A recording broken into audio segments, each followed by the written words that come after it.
Donc, le groupe Murata, c'est un groupe japonais d'environ 75 000 salariés qui développe donc des composants passifs. C'est un très gros acteur mondial des composants passifs.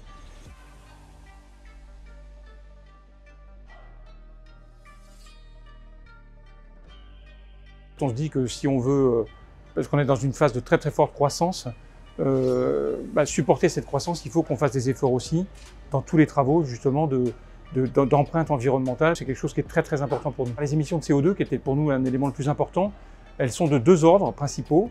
Le premier, c'est la consommation de gaz qui nous sert principalement à chauffer notre salle blanche en été comme en hiver, mais également à la refroidir. Et puis la partie électrique. Sur la partie gaz, en fait, on a des gros travaux qu'on a démarré déjà il y a 4-5 ans, qui sont de nous raccorder l'usine au réseau de chaleur urbain de la communauté urbaine de Caen-la-Mer. Donc ça, c'est le gros travail.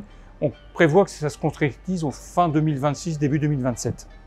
Deuxième élément, les consommations électriques, ça peut être l'installation de panneaux solaires qui vont permettre de réduire les empreintes, mais aussi les travaux d'isolation des bâtiments, puisqu'aujourd'hui on a des bâtiments, certains un petit peu vétustes, dans lesquels on a vraiment besoin d'améliorer la capacité calorifique de ces équipements.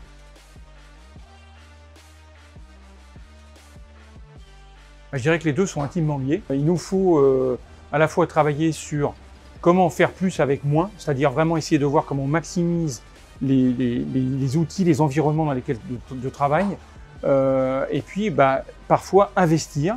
Ça peut être sur des équipements d'isolation, ça peut être sur de nouveaux équipements qui consomment moins, sur par exemple de l'éclairage en salle blanche où on a mis des LED partout. Il faut bien voir que l'allumage a lieu 24 heures sur 24, 7 jours sur 7.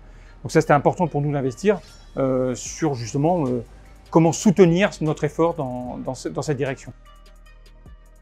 Alors, en ce qui concerne la consommation d'eau, on a aussi des gros efforts actuellement qui consistent d'abord à essayer de réduire les fuites. On est sur un site qui est assez vieux et on a beaucoup de tuyauteries souterraines, donc on a beaucoup travaillé là-dessus depuis quelques années. Ça, c'est à peu près résolu.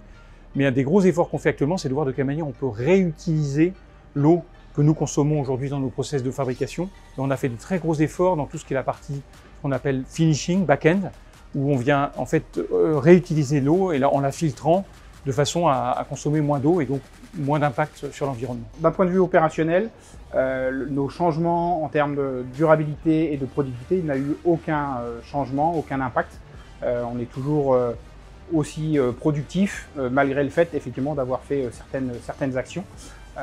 Donc voilà, les opérateurs, les techniciens, les ingénieurs, ça n'a pas changé leur quotidien, bien au contraire, si ce n'est d'avoir amené une certaine sensibilité et une sensibilisation auprès de notre personnel et de nos collaborateurs.